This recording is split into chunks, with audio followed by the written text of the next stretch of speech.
Welcome. Thank you for joining me for an overview of the PartsWatch RF application. Today I'll be demonstrating the RF application as it runs on an RF device. I won't be using an RF device. I'm using my standard desktop PC. The application runs in a web browser, which the web browser is used on the RF device. So there's no deployment of software to your devices in your stores or your warehouse or your loading docks, which is rather convenient. So let's take a closer look at the application. When the application is first started, you simply visit a URL in the web browser and brings up our initial screen, which is the configuration screen. Here you have to tell the application how to connect to your PartsWatch system. The data that you enter here at the system ID is the same value that you enter in your PartsWatch database configuration for the login name. So I'll simply enter in the same value there, and we'll get started.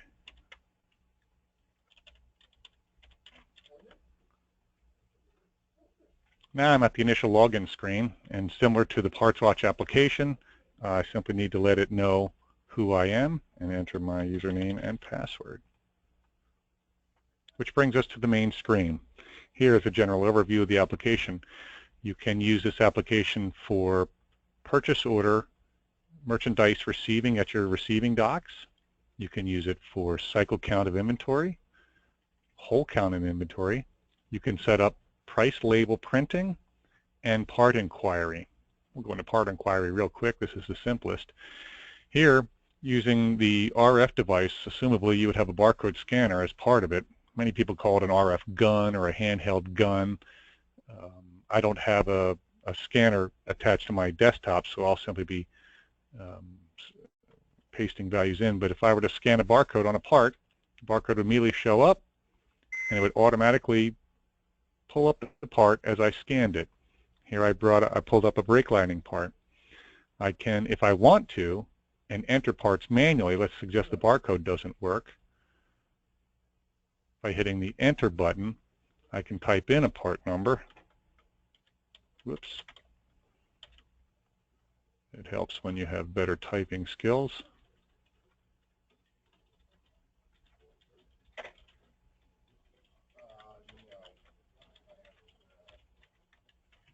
And hit enter or go, and it'll pull up my part. So I can use this to inquire. I can even use this to change some of the values if I change the zone or the bin. When I'm finished, I can hit the done button, and my change has taken effect. There's not a whole lot else really to discuss as far as part inquiry. It is a quite useful tool when you're out on the receiving dock and you want to look up something quickly. Next, we'll talk briefly about purchase order and ASN receive.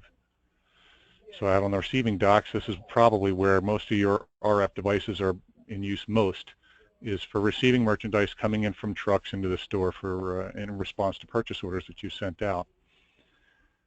I can look for purchase orders. Assumably, I have a bill of lading that shows me ASN or shipping information, and I can search for and look for the orders and the ASNs associated with the merchandise that I'm receiving. When I select PO ASN list, I get a combination of all my purchase orders and then purchase orders that also have ASNs. And I can select any combination or any number of these orders that I want to scan or receive if I have a whole bunch of merchandise. What I can't do is select a purchase order without an ASN and the same purchase order with an ASN. I'll get this error message, which is reasonable. And this is just a protective device to prevent me from scanning and receiving and working with duplicate merchandise information data. I'm going to make it simple and just work with a simple purchase order without the ASN here. Actually, let me show you what it looks like. I can select and look for purchase orders without ASN at all, or if I want, I can look for purchase orders with ASN only. It's just a simple way to filter and simplify how the information is presented so I can find what I'm looking for quickly.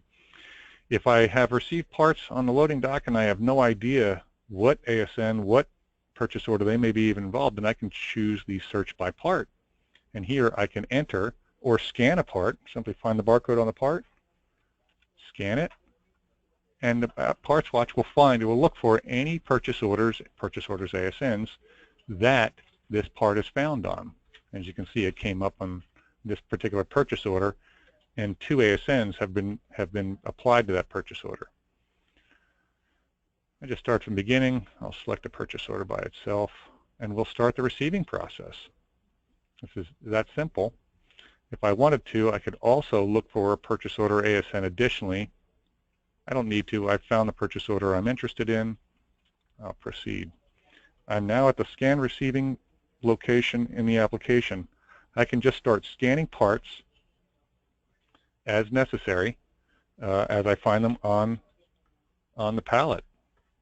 And I simply point at it, scan the barcode, and the part is found.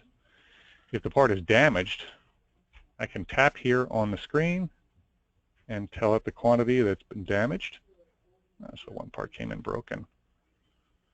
And scan the next one. Parts Watch will continue to keep track of all that I've scanned. And when I'm finished, I can, well, actually, let's suggest I found a part and it won't scan. The barcode isn't found. So I can change it to enter, and if I know the part number, I'll just type it in the same way I would think about it.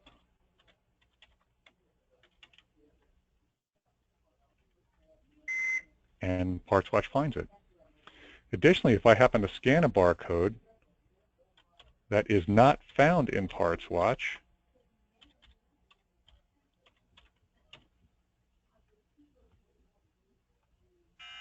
I'm prompted that, hey, this barcode is not found.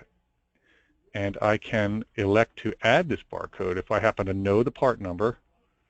I do know that this is an ABEEX1279D. That barcode is now added to the application. And if I scan it again, forgive me while I type, barcode is now part of Parts Watch. So we've done what we can to make this as convenient and as quick and as efficient as possible. Now when I'm finished, I'm going to click the Done button. By clicking the Done button, I'm telling Parts Watch, I'm done for the moment. Now I could be finished for the moment, I still have more parts on the pallet, and I'm going to come back after lunch, or I might be finished with the few parts on this pallet, and I might need to work with more parts later on the same ASN. All those will be indicated, my answers here. So it's just asking me if I'm finished. If I say no, I pick right up where I left off. I'm left with an incomplete ASN receiving session. Now, we already looked at the list POs and ASNs, where I can find any POs and ASNs. Now what I can look for is purchase order ASN receiving sessions.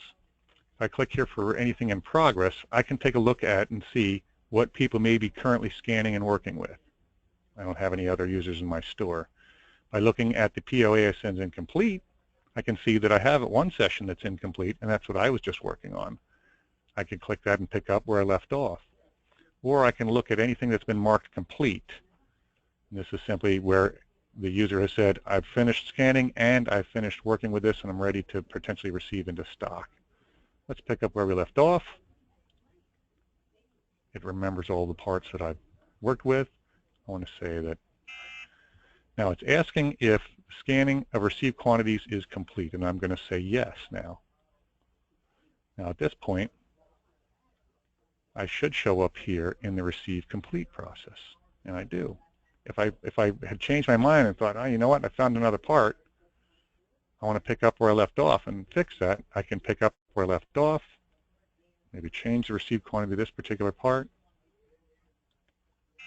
and I can do this again. Now, I can say, no, I'm not finished with scanning received quantities just yet, but I do want to continue with receipt, and therefore I'm left in here. So we're going to finish this up and get ready to receive this into stock. So after I've indicated that I've finished scanning and receiving this particular pallet, I can receive this into stock if I like. Now, I can print a preliminary PO receiving report, or I can just allow the receiving report to print as part of this one. So I'm telling this now that I am finished and ready to receive those parts into stock. Now, it's not 171 parts. I'm only receiving the 3 parts that I've scanned. There's 171 total items or pieces on the purchase order. Here I can indicate what type of report I would like printed, and I'm going to ask for a receiving report and anything with overages or damages, since I know I have that one damaged item. This is going to receive this purchase order into stock. Are you sure this is what you want to do? It'll only receive the parts that I've scanned for receive.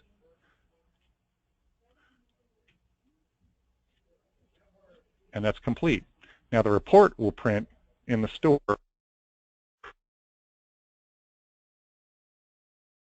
So I'm now completed.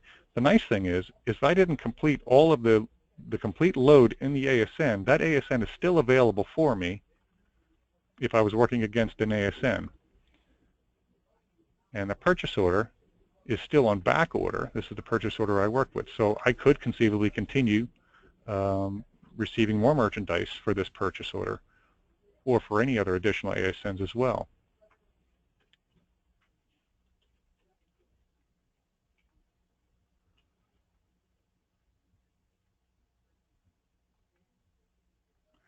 Cycle count and hole count are available in this application.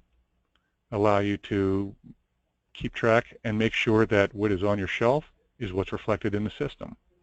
Hole count is available additionally to allow you to determine and find where there are holes in your inventory on the shelves so you can plug those holes. And finally, label print is available for setting up labels to print for your shelves and display areas. Well, that concludes our demonstration and our overview of the RF device application in PartsWatch. Thank you for joining me, and we look forward to seeing you again